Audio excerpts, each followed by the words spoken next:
Good evening, everyone. Happy Columbus Day. Oh, great. Thank you. You too. And I'll be on record for saying it's kind of like a faux holiday. I don't know. But yes, some people said, are we going to meet tonight or not? It's like, why not? Right? Inventing never stops. Anyway, so I'm Bruce Zutler, and I'm the president of the organization. Welcome to our newcomers. I'm really glad you could make it, and we're all about education, empowerment, and networking for inventors and startups and entrepreneurs of all kinds. So we have a monthly meeting like this where how many newcomers are there, by the way? Okay, so for those that have been here before, excuse the redundancy to what you hear every month. But we provide meetings like this for the purpose of education and giving people a way to learn to launch product, launch businesses more intelligently. And we learn from each other through networking and through great speakers like we have this evening. And we'll get into our speakers shortly. We also are supported by some professional members, one of which is in the back, Louis Judas, if you could stand up. Louis is our host here at Trout & Sanders. Guys, come in. They've already heard me talk 1,000 times. Evening, Louis Judas. I'm a partner here at Trout & Sanders in the IT group. I'm one of many, or at least a few, of the past professionals that we have support this group. And I'm happy to have a conversation with anybody after or between the meetings, give a bit of guidance. Thank you, Louis. And I'm speaking a little faster tonight than usual, only out of deference to our speaker who can be with us only for a limited amount of time, so that's why I'm talking fast. And we want to get him speaking and imparting his knowledge on you as quickly as possible. Another one of our professional members, Gordon Perry. I'd like to introduce you to him. I'm an industrial designer, and I and my firm do design and engineering, and we love working with inventors. So I'd love to talk with you, and if you are interested, ask me later about the product that I did for Crayola. So thank you. Thank you, Gordon. Also in the back of the room, David Kostowski. Hi, everybody. My name is David Kostowski. I'm a patent and IP attorney at Gerhard Law. Recently moved there from a large firm. The firm is pretty committed to individual inventors and entrepreneurs. We actually just opened up on our second floor in Summit, New Jersey, a co-working space. So that's how committed we are to the entrepreneurial kind of way. So check us out. Thank you, David. Thank you. And last but not least is Ilona DeJean. Hi everybody, I'm Ilona, and I'm an industrial designer, and I also have my own little company, so I have like both spectrums of inventing and designing, and if you have any questions, I'm happy to talk. Great. Thank you, Ilona. And as I said, my name is Bruce Zutler, and I'm also the president and CEO of a company called Venn Products Group, and we provide full-scale product development support to inventors. That brings us to our speaker, Joshua Siegel from Rubicon Venture Capital. I asked Josh to speak to us tonight because a question that I hear a lot, and I'm sure many of our professional members hear a lot, is where do I get my money? How do I get money? What do I do if I need money for patents, but I don't know how to ask? So I think it's very important to help inventors learn how to be attractive to money and understand the vocabulary that investors use and questions they might ask you about. Everything from friends and family through the venture capital cycle. So without taking anything away from Josh, I don't want to speak too much about it, but I know Josh for a number of years, and he's very qualified, and recently moved himself from being an angel to a venture capital person. Please don't hold that against him. But actually, please welcome Josh Siegel. Thank you, Bruce. So Bruce and I have known each other for a little while, and when he asked me to come talk to you guys, I was thrilled at the chance because I always like speaking to entrepreneurs and investors and corporate development people and things of that nature. So it's always good for me to speak to people about the ecosystem and what's going on, and I'm happy to be here. A lot of what I'm going to talk to you about tonight is formulated from my experience both as an angel and a professional venture capitalist. It is by no means the rule of law. It is just how we operate, our observations in the ecosystem, how other investors operate. Some people do things a little differently. So don't take it as gospel, but more as a guide. And you can certainly question it if you like, and there's always exceptions to a lot of these rules, or there's some rules with very little room for exception. So I'll try to give you a general sense of funding, what investors look for, both at the friends and family, the angel, and the VC level, how you should be presenting your investment opportunity if you're looking for capital, how you should be presenting your company at different stages of the life cycle, both from the product, the team, and execution style of things. And then we'll have some opportunity for Q&A and things of that nature. So I'm going to get the ball rolling. I'm going to give you a little background about myself. So I am the founding general partner of Rubicon Venture Capital. We're a fund based here in New York City and San Francisco. We're a $25 million fund. We invest in software, internet-based startups. We have funded hardware-type products as long as they have a software component. So we will do that as well.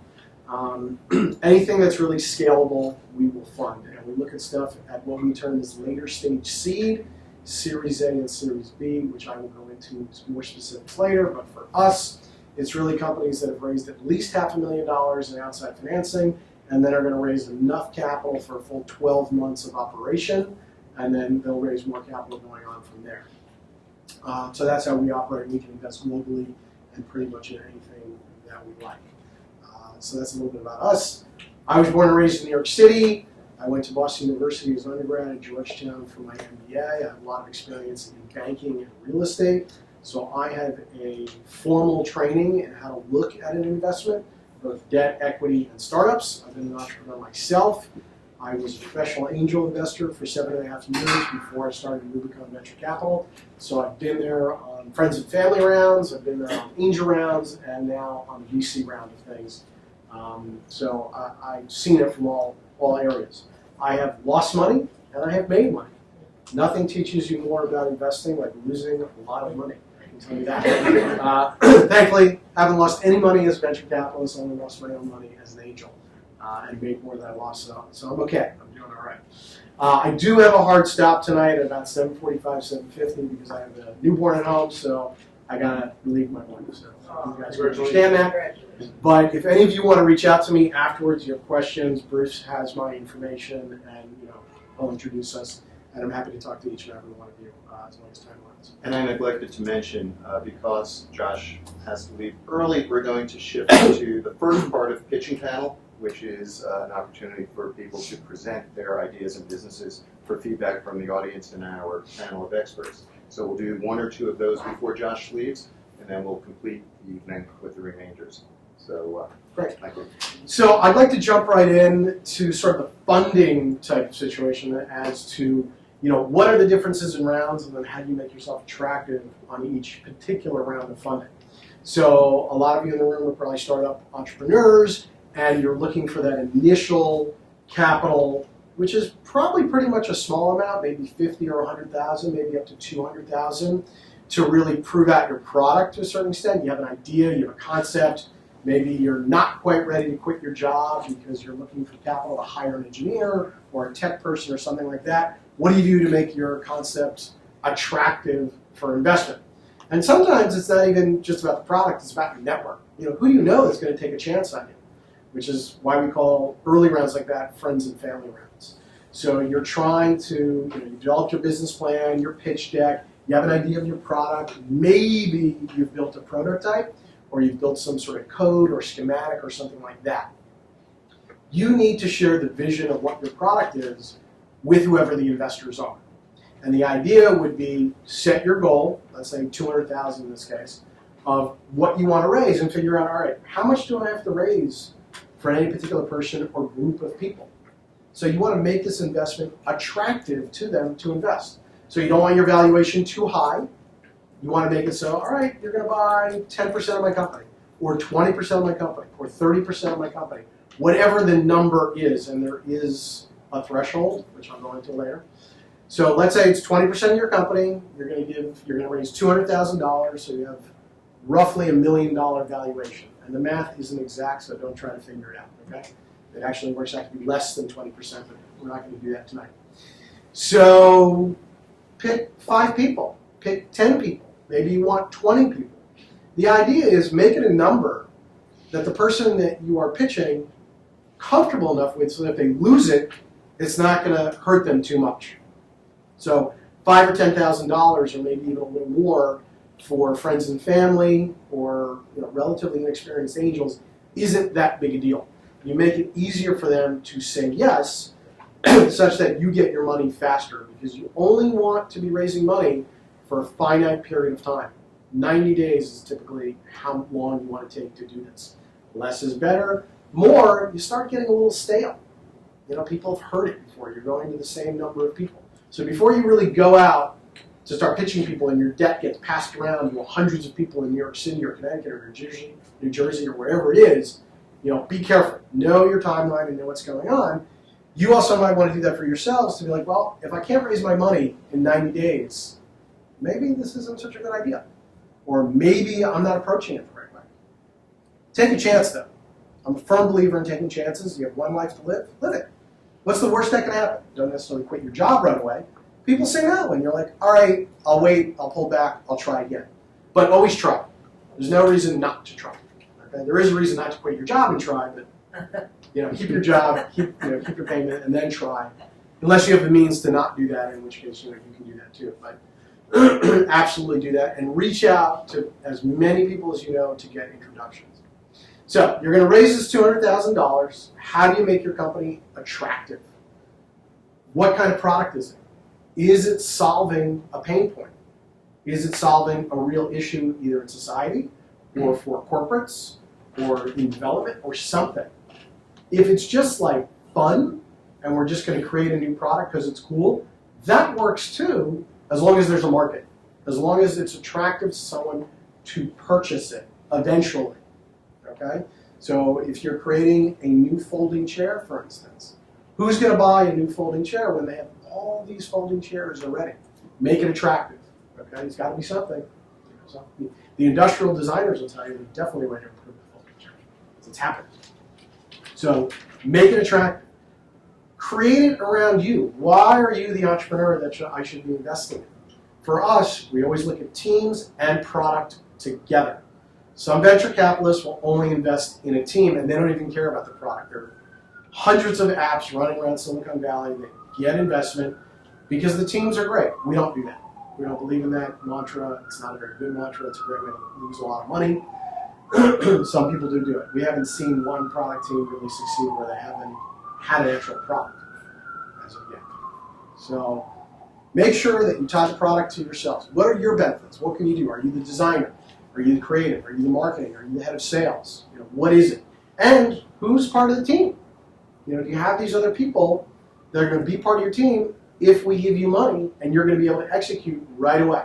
So you want to make that all attractive. Who are the other investors? Who else is coming into this? There's an age-old saying, first to be second. Everybody wants to be the second person to invest in an idea because nobody wants to take the initial risk. It's classic. So who do you get that has a name that's strong enough that when you go to investor B, he's like, oh my God, I want to invest in him. He must know what he's doing because he's done the diligence. He's had successful exits, so I want to invest in you as a result. That's very powerful. And with angels and friends and families, it can really work very well. With VCs, not so much. We do our own due diligence and things of that nature, but we still like to invest with other smart people. So for your friends and family, find a friend. Can be your dad, can be your brother, cousins, whoever it is. But the people that know you best are probably going to be the ones that are comfortable saying no, and or the ones that are going to be comfortable being like, all right, I'll give you money because I really believe in you, but I'm going to question you a lot. Some of them won't, a lot of them will. So be prepared for that. And always give your friends and family an out. You don't want to create a situation where they don't invest in you and then you're like, you're not invited to Christmas. Can't come see the new one. Don't do that. Because you may need them for a relationship later. Relationships are really key.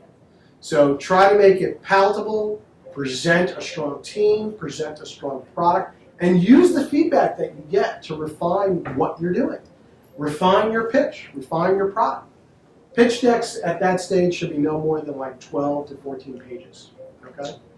In your pitch deck, talk about the product, talk about the team, talk about the size of the market, talk about competitors. You have to talk about competitors. And if you say we have no competitors, that's the wrong answer. There are always competitors somewhere, somehow, in some fashion. Okay? They might not be exact, but you want people to know that you've done their research so that they don't necessarily have to. And if they do, and they catch it, you look bad. So be careful about that. Don't worry about doing a 10-page Excel spreadsheet. They're all wrong. Not one single thing in your spreadsheet is going to be right on day 2, except maybe the expenses. Certainly none of the revenues are going to be right. Don't waste your time. If you want to do a 3-year, 5-year expense base, fine. You got revenues, cost of goods, cost of product, whatever it is, direct SG&A expenses, EBITDA. That's it. Don't worry about tax rates. Josh, sorry, could you just explain SG&A? SG&A is sales, general, administrative. So revenues, whatever you're selling a product, your direct cost of goods sold. If it's a physical product, those are manufacturing costs. Okay, what it costs to ship it, produce it, cost of steel, plastic, screws, labor, whatever it is. And your SG&A is salaries, office rent, cell phones, computers, internet, whatever.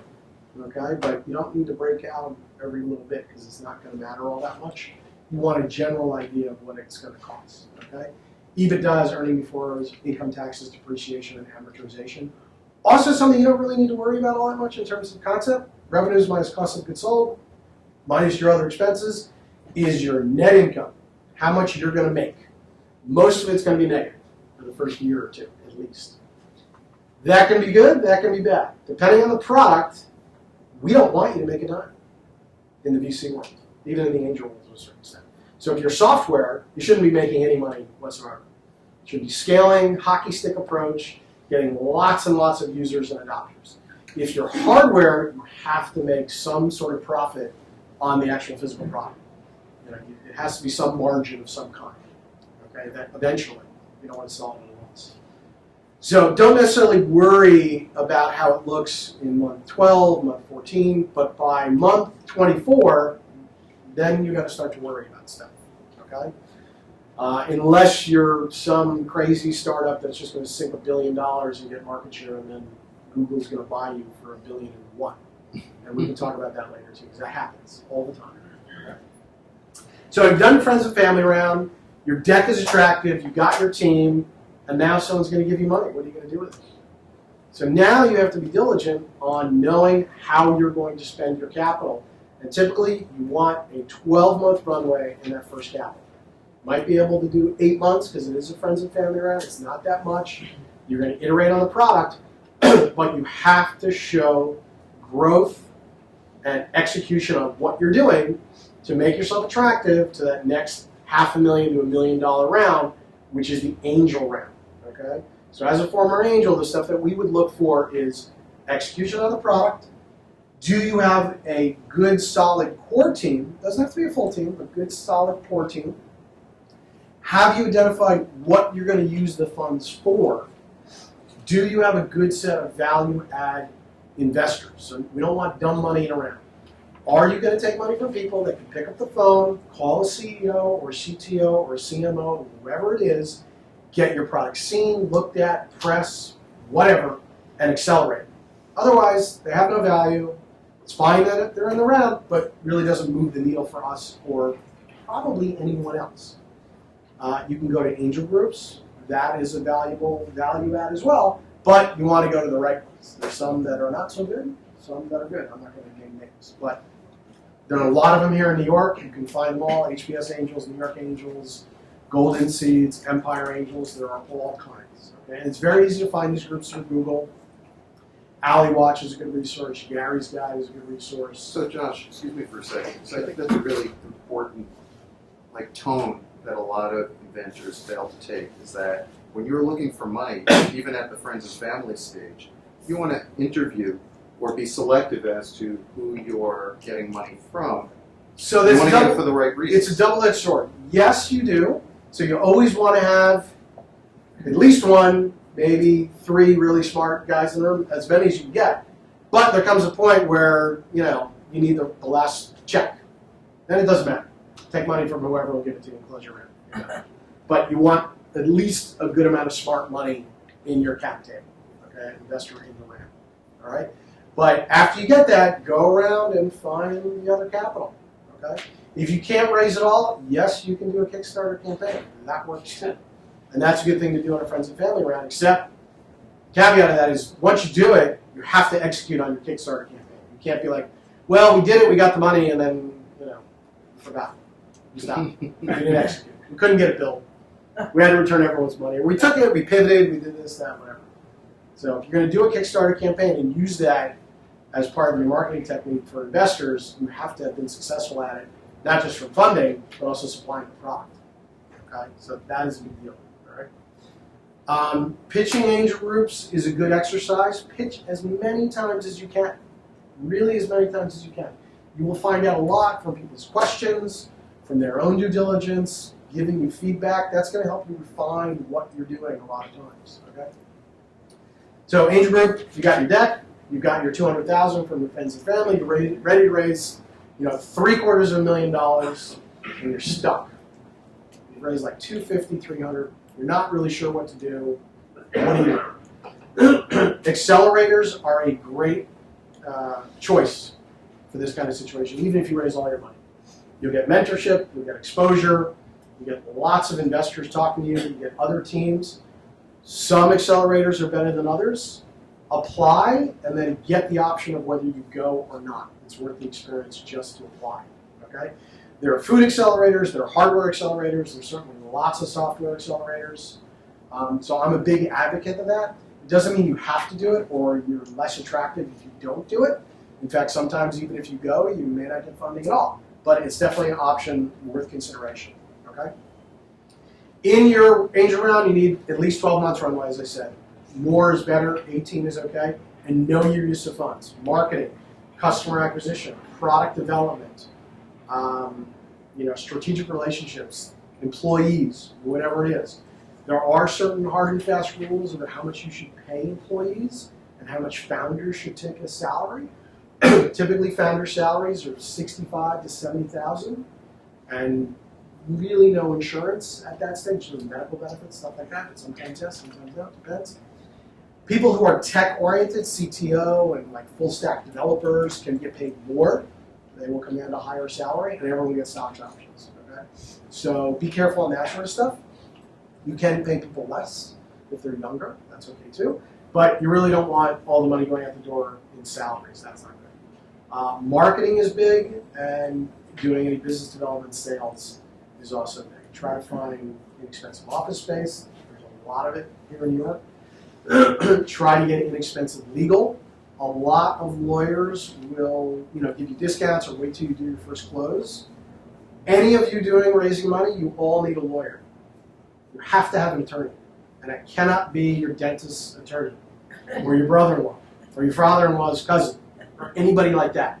It must be a competent attorney who is not your attorney, especially if you have a co-founder. Okay, because then he's not the company's attorney, he's your attorney, and that can be a conflict of interest and create all kinds of problems. The attorneys are relatively inexpensive now for doing startup stuff, okay? And there are lots of good ones. There are also lots of bad ones. Not that they're bad attorneys, but they're just bad startup attorneys, okay? So, but you need counsel. We're a big advocate of that, and we make all our startups have the right kind of counsel, okay? In relation to IP, if you have a physical product, IP is important. If you have a software, it's less important at the start. Better to get first mover advantage, have your secret algorithm, whatever it is, but you don't need to necessarily get intellectual property rights to it right away. So don't spend that $50,000 right away. You can spend it later, and that's okay too. So you don't necessarily need that part right away. You will eventually need it, but you don't need it right away. So don't worry about that. And the attorney that you get will always help you find a good IP attorney. If you only know an IP attorney, talk to him first. He'll recommend a startup attorney for you. So it's okay. A lot of this stuff you can find out online as well. So you're going to get your round, you have your deck, you have your core investors, you've made yourself attractive, and you're going to get your round in. What are you worth? What are first-time startups worth if you're raising, $500,000? Runs the gamut. It can be $1 million, it can be $10 million.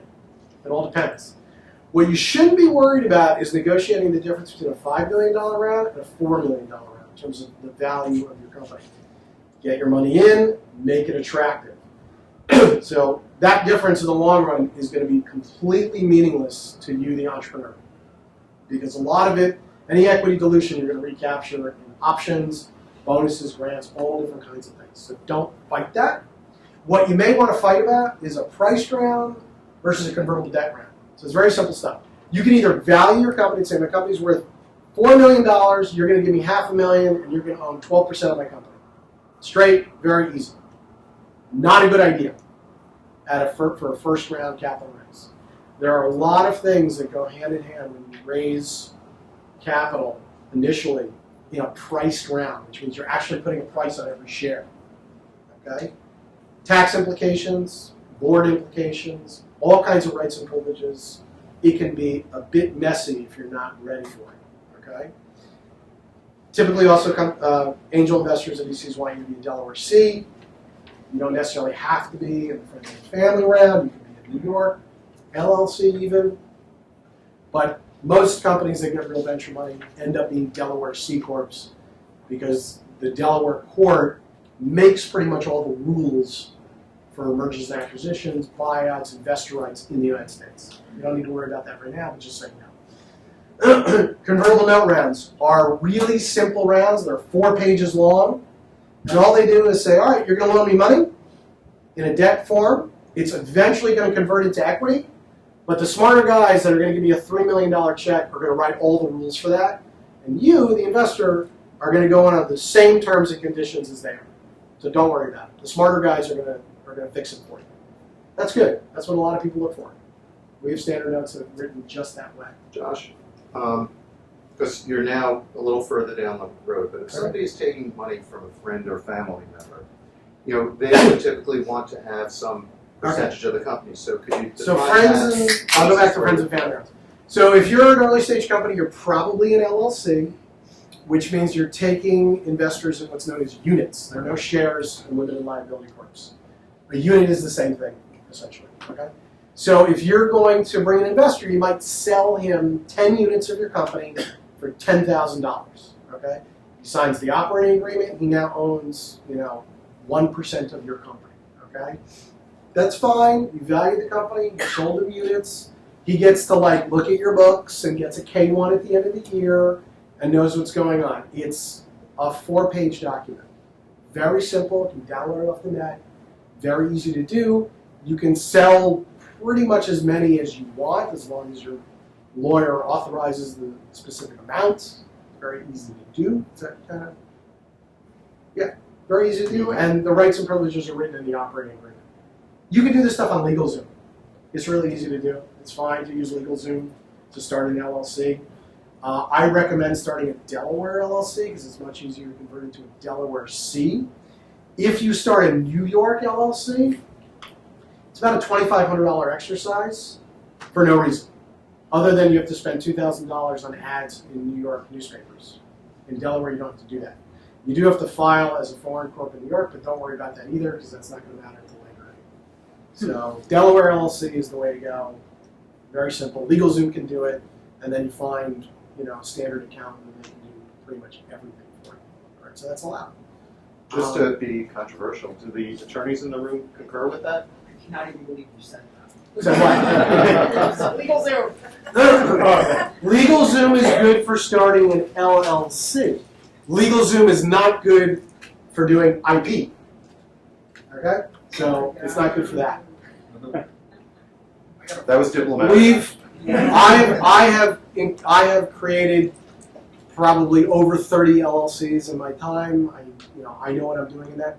We don't invest in LLCs as a VC.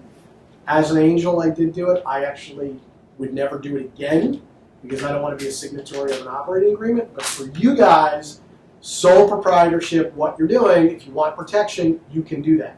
You don't have to do it when you're starting a business right away. You actually don't have to do it. But when you're taking in capital, you do want to do it because you do want some protections. But starting a C Corp is actually better. You get a lot of the same rights and privileges. There's just some different tax implications. But if you're going to take a lot of money later on, it doesn't matter. It really doesn't matter at all. in terms of doing a C versus not doing a C. You want to do a C if you're going to eventually take in a lot of money. Okay. Yeah. At what point do you need to do the New York? You were saying something you need to do. So in New York State, the rules are that when you start a company, I think it's within 90 days, might be 60, you have to take out ads in, I believe it's 3 newspapers around the state, and there are certain ones that are required actually, Right. that says ABC Corp was established on such and such a date, and we do this. It's one of the only states that requires that. It's basically a patronage type of situation. Right. Delaware does not require that, which is why you'd rather do Delaware versus Right. not. And it's about a $2,000 exercise. Right. No, I understand that, and I agree completely, having been through that. But what I'm trying to understand, if you do the Delaware, at some point you have to do business ads in New York, or So What's that? you will That's fine. potentially have to be required to file as a foreign business in New York State, but it doesn't always make the case, because if you're C, by the time you convert, you can be a C, you can get around it. okay. It also depends only if you live in New York and pay taxes in New York. But the penalty for it is minimal. So most accountants tell you not to worry about it until you can afford it. So Okay. that's why. Cool. So you friends and family, you're attractive. Angels, you're attractive. VC, you've raised your $750,000, you've executed, you've got a full 12 months. How do you make yourself attractive to a VC? Strictly execution. Did you do what you say you were going to do? Do you look good? Do you have traction in the market? Have you figured everything out? Do you know that you need another $3 million or so to hockey stick up and become a really valuable company such that you're going to sell to someone and exit? We all want exits, whether you're an angel, friends and family, or whatnot. Everyone wants to get paid back with interest on their money, with a multiple return. So they want to look at that. Some friends and family and angels don't. They're like, well, what's the cash flows? You're going to make money. What's going to happen? VCs, we look at it. We're like, who is going to buy you? Or are you capable of IPOing? That's less of an issue today. A lot of VCs don't look at that, except few and far between. So we mostly want to sell like Google, Facebook, Yahoo, Oracle, EMC, Cisco, things of that nature. If you're a tech startup. If you're a tech startup. If you're a hardware startup, GE, car company, Lowe's, I don't know, something, depending on what the startup, Crayola, is a good company. For food companies, Kraft, things like that, medical, Johnson & Johnson, all different kinds of things. Okay, so those are the kind of things. What would I not cover? Yes? What is an accelerator? An accelerator, okay. So there are incubators and accelerators. And a lot of times the names get crossed, except there really is a difference. An incubator is low-cost office space that somebody gives you in exchange for getting a little equity and helping you in mentoring and stuff like that. So they're kind of incubating you and helping you along to develop. An accelerator is Y Combinator, 500 startups, Techstars, ERA. These are companies that make you apply to them, like applying to school. They will give you office space, they will give you cash, and they will take a set percentage of your company. Typically, it's about 8% for anywhere between $50,000 and $100,000 in cash, plus 3 months to 6 months of office space, computer time, storage, mentorship, a demo day, things of that nature. And they'll help you. They'll take you through product iterations. They'll get you expert advice. They'll get you meetings you otherwise wouldn't have gotten. You get to exchange ideas with other people in the accelerator. You get to exchange ideas with the alumni, which is always good, because this might be the first company for you guys, but there are hundreds, thousands, tens of thousands of other companies in recent years that have done this that you can learn from. So you're going to short circuit, the knowledge cycle here by going into an accelerator. Because they're like, what do I do? Like, how do I attract people? How do I talk to investors? Who do I talk to? All these companies have been through it. So you get their knowledge, just like if you were going to school and you go to the alumni to try to find stuff out, except the alumni network and accelerators, which works a hell of a lot better than it does at your undergrad institution. I mean, have any of you really gone to your alumni offices at your undergrad institution to try to find somebody? They never give you the names. Never. You might be able to find it on LinkedIn, but they never really set you up with somebody. At the accelerators, they do. They will make introductions, they'll send out emails on your behalf, and that's really powerful. So when we started Georgetown Angels, because I'm a Hoya, someone that's graduated from Georgetown, I was an MBA, I started with another MBA. We went to all the Georgetown people in the world, hundreds of thousands of active alumni, to talk to them. We became the de facto alumni outreach office for anyone in tech for Georgetown, because we can get to anybody. Harvard does it too. They have a Harvard Angel group that does it too. But if you just went to the alumni office of any school, and you're like, hey, I'm in tech, I want to meet the top 5 investors from my school that invest in software internet. And they're like, I'm sorry, we don't do that. What they're really saying is, we're not going to give you that information because we don't want them to give you money. We want them to give us money to fund another classroom or a professor chair or something else that you as an undergrad never got because we're not interested in that. We're not actually interested in educating you, we're just interested in getting bigger, kind of thing. So, that's an issue. But at the accelerators, they are interested in that. They're really interested in connecting you with active investors, guys that write checks, and women that write checks. Other alumni that have been successful, even people that have failed, is valuable too. Resources, lawyers that are really good, accountants that are really good, manufacturers that are really good, people that they've already vetted that they know what they're doing. You want that. You don't want to try to figure that out for yourself because the trial and error process is very costly, not so much from a money standpoint, but from a time standpoint, which is really bad. You only have so much time. So I hope that answers your question. I like the questions. Let's keep those going because those are good. So you talked about revenue, and you said you were saying it's not even that important. Right. Obviously, we don't. Right. So depending on the kind of product you have, you may not be able to get people to buy it.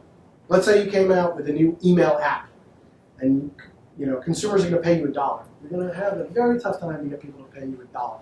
But if you give it away for free, and you get 1 million users in a month, now you're valuable. Because each one of those users represents purchasing power for somebody else. Ads, relationships, whatever it is. So depending on the product, you definitely want user adoption, but you don't necessarily need to generate revenue quite yet, or even profit. If you're a physical product, like your food, your beverage, your chair, your new piece of hardware, you need to generate revenue. You can't just give it away unless part of your revenue model is giving away and you make money on the software side of things. It depends on what it is. So if it's a wearable, you might sell it for cost, maybe even a little bit below cost if you can do that, but you have to generate some sort of revenue. It really depends on what it is. If you're trying to get adoption from influencers, you can give away a certain amount of the product, but eventually you have to charge for it.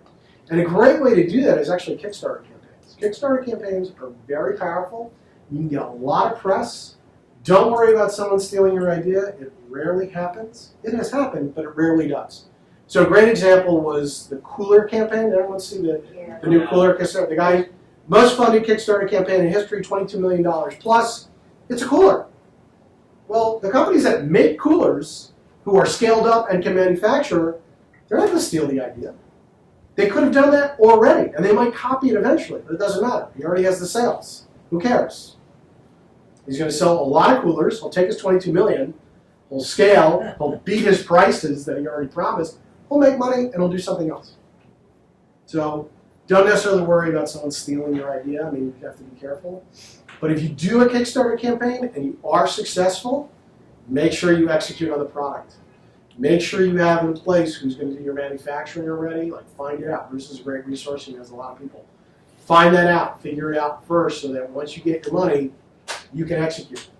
So let's say you do your Kickstarter campaign and you fail. You don't meet your goal. Call Kickstarter. Find out what went wrong, what happened, and try again in 3 or 6 months. You're allowed to do that. There's nothing wrong with it. Failure teaches you a lot about your product, a lot about your marketing, a lot about your message, and it gives you the bonus that you already will have a lot of people that you can reach out to next time. So if you do it again, you can get your money that much faster. All of a sudden, the press find out about you, and it sort of just rolls into something. Social media is also really great at that sort of stuff. So that's one. When you talk about proving out that you have some revenues, a lot of users, when should someone say, I'm not doing what I think I'm So looking at it from the standpoint of you're not executing as well as you thought you would, which is going to happen probably 99 times out of 100 in a lot of ways, you should be looking at your metrics almost every day in terms of customer acquisition or product development or whatever it is. And if there's something wrong, fix it. If you're working with an outside tech team and it's not going, then stop, start over. Go to somebody else or hire the right guy. So you should always be looking at stuff. Maybe not every day, maybe every other day, maybe every 3 days, but early on you really need to do that quite a bit to make sure that you are executing the way you want to. And if you're not sure, and if you don't know the answer, reach out. We're more connected now than we have ever been in technology. So look on LinkedIn, find people. It's very easy to do that. Make sure you have a LinkedIn profile. That's really important. Have it updated. Do that. That's really critical. Okay. Questions? What else? Right there. How do you take in investors without basically giving away the farm? Like, for instance, I had a venture I did recently, and I was asking for $12,000. 2 guys immediately said, well, we'll give you the money. The first deal I did pretty much was the $12,000. I was like, okay, I would have just gave them 50% of the company, and now they own 50%. They don't have to do anything forever, and now whatever else it makes, I still have to give them 50%. So, did you have a lawyer? No. Okay, well, so that's the first problem. Okay, all right. The second problem is, typically, for such a low amount of money, you shouldn't be selling 50% of your company. That's so low, it's so minimal. If you really only need that much money, maybe you give 5 or 10% away of the company, like it's day 2, 3, whatever it is, and you can execute, but you really need it right away. Otherwise, don't take it from one person. Take it from 3 people at $4,000 each, and then you sell them each 2% of the company because they're not looking for 10% because they're not going to get hurt that much. So depending on your idea, they're not all $1 million ideas from day one. You have to be realistic with what's going on. But you also want to raise money in stages. So let's say over the course of 6 months or a year, you're going to need $200,000. Raise the first $50,000 for month 2 and 3 at $500,000 valuation or whatever. Get a little further along, and then raise the next round of money at a higher valuation. Do it in steps, and that will help you. And that's where convertible debt really shows its power as a valuable securities sales process kind of thing, because you can issue convertible debt very easily and at different valuations all the time, and it doesn't do anything. There's not much issue there as far as the law is concerned. Okay. Well, you mentioned LinkedIn. Would you do a LinkedIn for exposure, a LinkedIn page, or a Facebook page? So it depends on the kind of product. You can do LinkedIn. I have found that a lot of people are sort of I'm blanking on the word, but they ignore a lot of the messages on LinkedIn. It's really a proactive tool to find stuff. So advertising on LinkedIn doesn't work all well.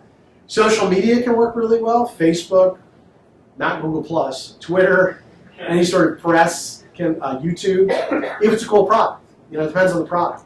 But LinkedIn to do advertising isn't so well. It's certainly not a good means to reach out to people blindly. If you're like, I need $1 million, and you hit 1,000 people on LinkedIn, it's not going to work. So Facebook is where you start. Not for fundraising, not like that.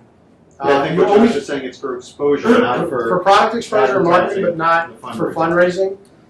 You always want warm introductions, and if you publicly try to raise money like in an ad, you're violating SEC regulations, and that's bad. There's only been one case that I know of so far where they've prosecuted it, and the woman is going to go to jail. The case may have already happened. It's in Ohio, and it's bad. She did other things that were bad, but they've done it. It's really I don't remember the specifics of the product, but essentially she presented misleading financial stuff, and then also went out and said, "Hey, give me your money," to a room full of people that she didn't know, which you're not allowed to do. It's really a rule at the state level. There is a federal law, but the feds aren't going to go after anyone at this point in time. It's really the individual people at the state. So the New York Financial Regulatory Authority would go after someone here, potentially, meaning not in this room, but in New York for doing that sort of thing. It's fraud and whatever. It hasn't happened yet, as far as I know, and you really have to create an egregious violation. But it's essentially you put an ad on the side of a bus and you say, "Give me money," and you have it registered, and that can be a problem. So you don't want to do that.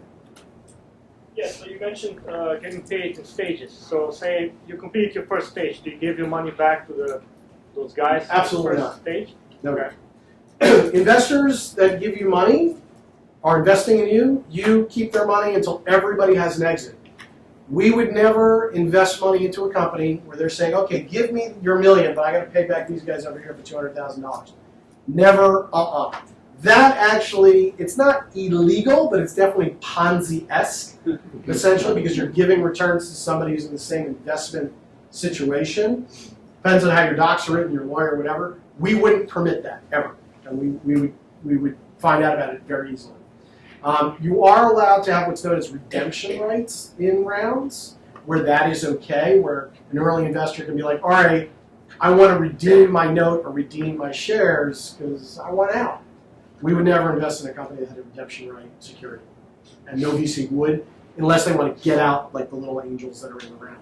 But typically you don't want to do that. You're not taking money in, because then what's the use of it?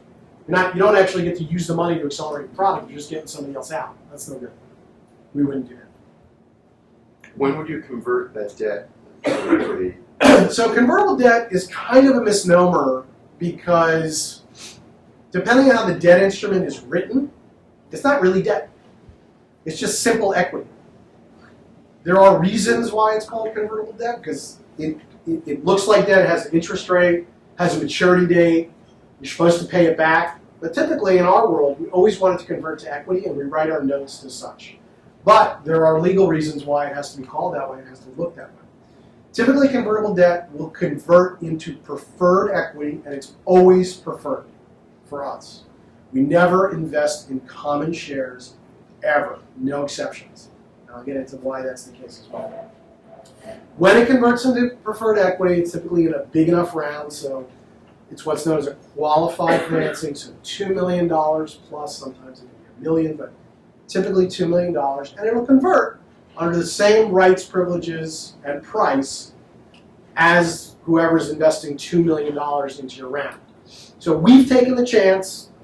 We're investing in you at pre-money of $2 million when you're really small. Now the VCs have come along, they want to give you $2 million and your company's worth 10.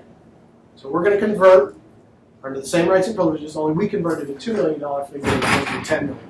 Don't try to figure out the math, okay? It's a little too sophisticated for this discussion, but essentially your early investors convert into the same kind of equity that later stage investors are, but on better terms, because they've taken more risk earlier. Okay. The difference between common and preferred. Preferred equity is not what you think it is in terms of the Citibank or Goldman Sachs or General Motors or wherever, where they have common shares listed on the stock exchange and then preferred shares which don't trade as much. It's not the same. Preferred equity means that I have certain rights and privileges more so than you, the common shareholders. I get paid a dividend, and my shares get paid back first. Okay? So if there's an exit, I get my money first. There's certain I get a board seat, I get what's known as liquidation preferences, things like that. It also gives you, the entrepreneur, the ability to use your common shares at a discount. They're not valued the same.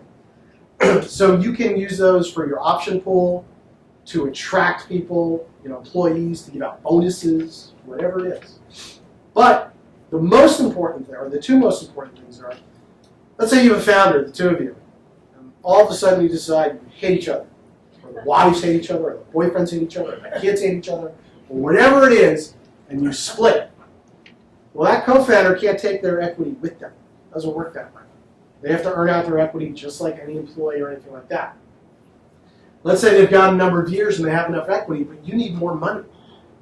And all of a sudden, your company that was worth $10 million is now worth $3 million because your founder who coded the site left.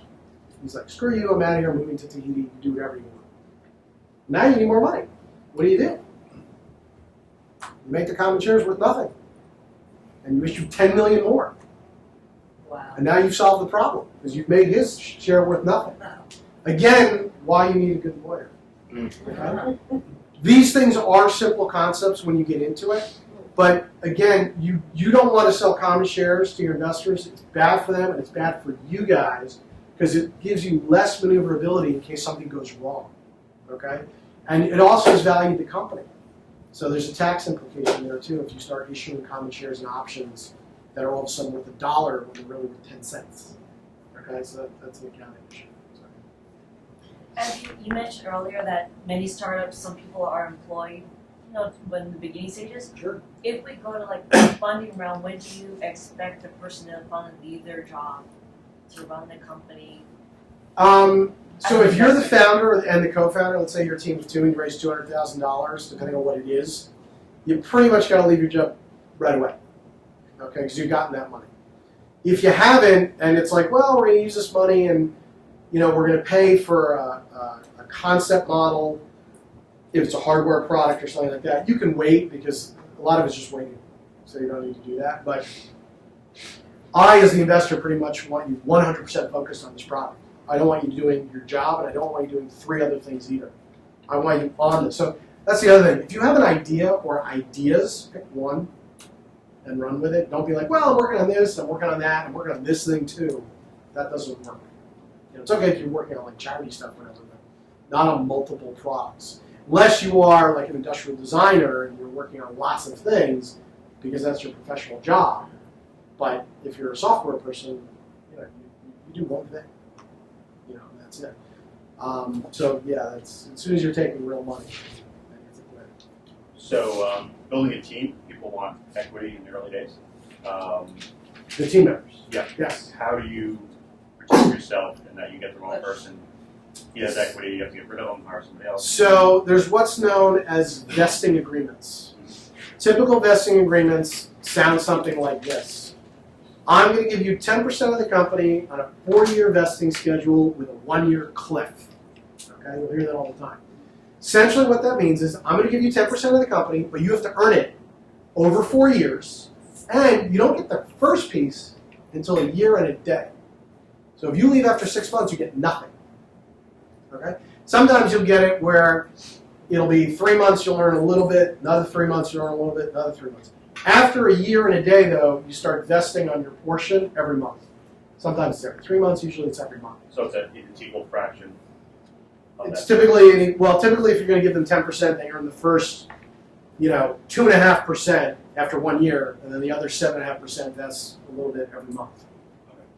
That's to protect you as well, and if you have to replace them or whatnot. So that way you can't get burned too bad. At the same time, if you've got a real co-founder and you're doing 50-50, you also want a vesting agreement between the two of you. For the same reason, if it doesn't work out and you want to take the company and go with it, he shouldn't take his 50% with him. So you have vesting agreements. Vesting agreements typically aren't written in until you take a sizable amount of capital, like typically a real first angel round, where you've got that first $500,000, $750,000 in the bank. That could still be litigious. Typically not, because unless you've got IP or something there, you just shut down the company and start over. You'll be like, all right, we're done. I'm going to start and do it myself. So if you have code, and he's the coder, then yes, you don't want to use his code. But if it's just an idea, you'd be like, whatever. But that's why you want, to have good relations with your co-founder and be like, look, if it's not working, it's not working. But they have to understand that you're going to have to raise capital. Nobody's going to give you money for half a team if they know the team member still owns 10%. And then if they do, the other way out is you're like, okay, you keep 10%, I'm going to raise, or better yet, you keep 40%, I got 60, I'm going to raise capital. And in the new round of documents, your 40% is now worth 2% because I've diluted you with 10 million new common shares. Also a reason why you need an attorney. Yeah. And I'm not an attorney. I'm not going to law school. But those are kinds of things to protect yourself so that if somebody's going to litigate you and whatever, you're like, go ahead. We're not going to get money. If this is a problem, you have, the most important thing is you have to communicate with your girlfriend. Like you just have to do it. Otherwise, start over. And it's okay. If you've taken money in, return it to the investors, create a new company, and just get it back. Who else?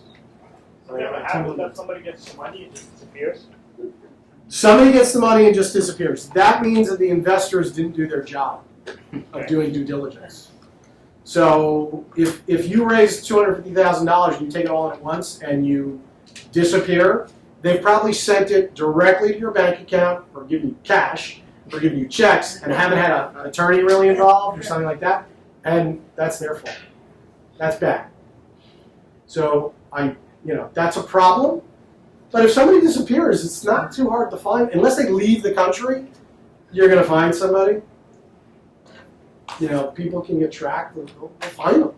It'll be a problem. We, thankfully, have never had to deal with that problem. But a problem that does come up is you give someone money, they misspend it, something goes wrong, $500,000 is already gone, and all of a sudden the company needs another $500,000, and you're like, well, my shares are worth like $1 now, and they were worth 10 before. What do? You do whatever you can to make sure that the company gets money, so that eventually it will be worth something. Getting angry at the guy is fine and dandy and all that, but at the end of the day, you don't have anything. He doesn't have anything. You want to help him. Unless it's, something really bad has gone, you're like, I want to see you in jail. Never works. It might make yourself feel better, but it never works. You can't have someone arrested for stupidity. I wish you could. I really wish you could. But you can't. I, as an angel investor, had this problem where I invested in a company. We did all the diligence. We were watching the books, and the guy just didn't execute properly. Stuff just didn't work. And at the end of the day, he had to raise money from the public markets. That's really bad when a company is doing terribly, and they have to go to the public markets to raise money because that's stupid money. And it was going to dilute everyone by like 50%. And a lot of the investors were pissed, and they were mad, and he was yelling and name-calling. And at the end of the day, we were like, look, if he doesn't get this money, he's out of business. So what choice do you have? So you try to hold your emotions in check, be professional about it, and be like, look, we're not going to give you any more money, but what can we do to make sure you do get money so that 3 years from now, 2 years from now, whatever it is, you will be profitable or whatever, and we can sell our shares and actually make a return and get some money back. You probably will never invest in that guy again, which is fine. But taking the emotions out and being like, I'm going to make sure that nobody invests in you ever again. Trust me, that'll work itself out. Not your problem. On the flip side, don't invest in something unless you do your homework, and it's not every last minute that you have. So who's an investor in the room versus, who's the entrepreneur? Who are the entrepreneurs? Let's do that. All right, so most of you are entrepreneurs. So as entrepreneurs, be open with your investors. Don't try to oversell too much when you want to get people interested, but you got to tell the truth. People will find it if you don't. You want to make yourself look attractive, but be smart about it too. Don't just take money because you can take money. Get a good group going. Make sure no one's going to get too hurt. You guys are not under the responsibility that you can only take in accredited investors. There are rules for this sort of thing. You're allowed to take in, I think it's 34 or 35. What's the number for unaccredited investors? Do you know? I think it's 35 unaccredited investors, which means you can take money from any 35 people you want. But after that, you can only take money from accredited investors, people that are worth $1 million or more, not including their primary residence, or make $200,000 more for the last couple of years and intend to do so, or couples making $300,000 a year. Those are the typical baselines. And you want to do that because you don't want anyone to get hurt too badly. That's important too, because maybe it doesn't work this time, but maybe in a year from now you have a better idea. You want to go back to those same investors. Maybe you lost money, but now it's even better. Keep your investors informed. We like reports every month, at the very least every quarter. You want to report what's known as KPIs, key performance indicators, KPIs. Sales, customer acquisition costs, number of people that hit the site, how long they stay on the site, if it's a site type thing. Mentions in the press, use of funds, expenses, whatever it is. It's important. What else? I think that's a good place to break. Okay. And thank you, Josh. Thank you, guys.